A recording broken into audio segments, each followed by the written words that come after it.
Welcome to the adventures of the monad. Prayer has a central role in many cultures, with people believing it has a meaningful effect on themselves and others. The assistance often provided to others through prayer is based on the idea that the focused and intense thoughts of the person praying can have a positive impact. This effectiveness is thought to be due to the concentration and intensity put into the prayer. If the same level of concentration and intensity were applied without prayer, similar results could be achieved. It's important to note that we are discussing the effect of prayer resulting from the power of the thoughts of the person praying.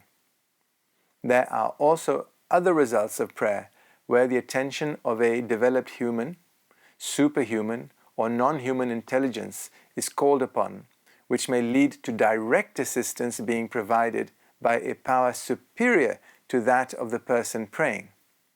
However, for the purposes of our discussion, we are not immediately focusing on these types of answers to prayer.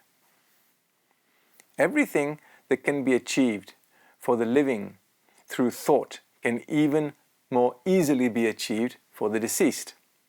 As previously explained in the series on the emotional envelope, after death, an individual's inclination is to turn inwards and exist within their emotions and mind rather than in the external world. The rearrangement of the emotional body by the desire elemental further serves to contain mental energies and prevent their outward expression. But the person who is restricted in their inward energies becomes even more open to influences from the mental world.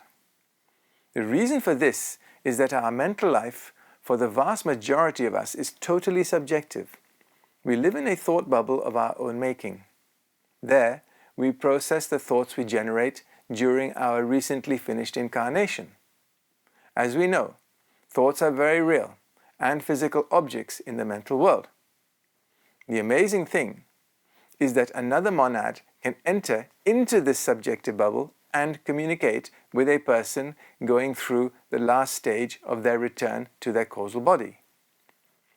As a result, they can be helped, comforted, and advised much more effectively than when they were alive. In the afterlife, a loving thought is as tangible to the senses as a loving word or gentle touch is here. Therefore, anyone who passes on should be followed by thoughts of love and peace, along with aspirations for their swift progression. Many individuals linger in the intermediate state longer than they should because they lack friends who know how to assist them from the earthly side of death. Don't expect much help from your social media friends. They never knew you anyway. The founders of the major religions, who were knowledgeable about the afterlife, recognized the duty of those remaining on earth to assist those who had moved on. That's why Hindus have their Shraddhas ceremonies, and Christians have masses and prayers for the deceased. Similarly, it is possible for thought to be transmitted in the reverse direction, from the disembodied to the living. For example, a strong thought from a lecturer on a particular subject may attract the attention of disembodied entities interested in that subject. In fact, the audience often contains a greater number of people in emotional bodies than in physical ones.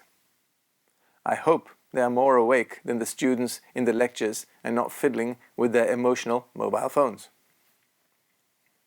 Sometimes, a visitor attending a lecture may have more knowledge about the subject than the lecturer. In some cases, the visitor can assist by providing suggestions or illustrations. If the lecturer is clairvoyant, they may see their assistant, and new ideas may become materialized in a subtler form before them. If the lecturer is not clairvoyant, the assistant will likely impress the idea upon the lecturer's brain. In this case, the lecturer may mistakenly believe that the idea originated from their own mind. This type of assistance is often provided by an invisible helper. During my working life, I have often written many a report that has numbered over 100 pages, and when I reread it, I thought, did I write that?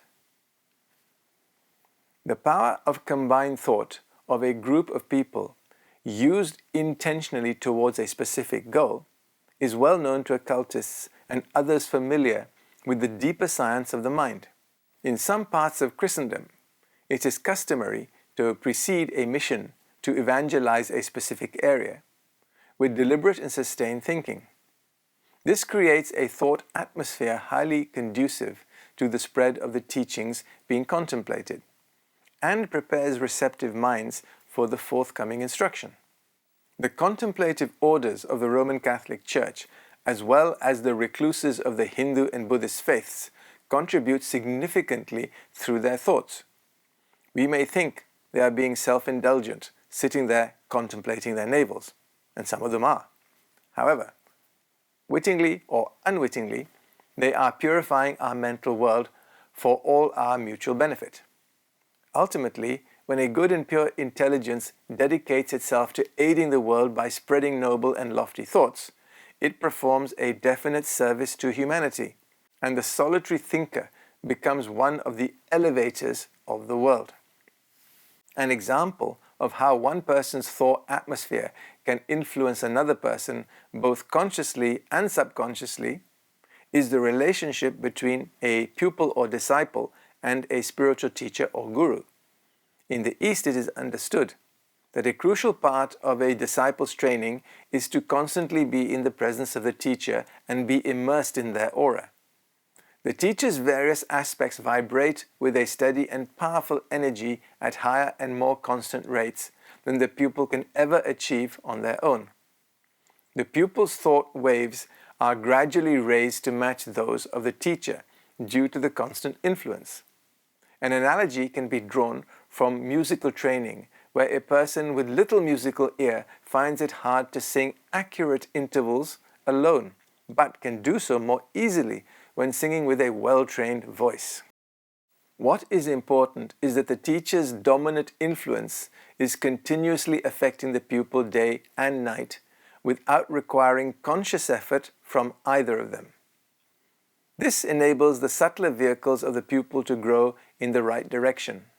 An ordinary person, acting automatically and unintentionally, cannot have even a fraction of the carefully directed impact of a spiritual teacher.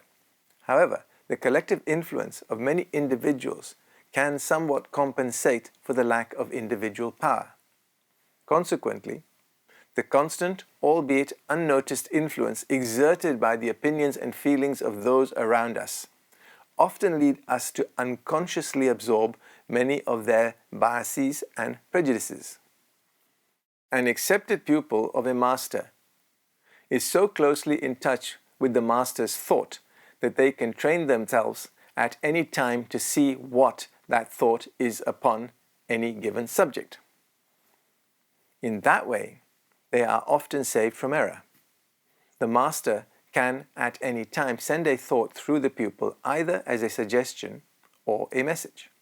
For example, if the pupil is writing a letter or giving a lecture, the master is subconsciously aware of the fact. He may at any moment throw into the mind of the pupil a sentence to be included in the letter or used in the lecture. In earlier stages, the pupil is often unaware of this and supposes the ideas to have arisen spontaneously in their own mind. However, they very soon learn to recognize the thought of the master. In fact, it is most desirable that they learn to recognize it because there are many entities on the mental and emotional plane who, with the best intentions and in the most friendly way, are ready to make similar suggestions. It is clearly necessary that the pupil should learn to distinguish from whom they come. In the next presentation, we will discuss how thoughts tend to gravitate to localized areas in the mental world and why. Thank you.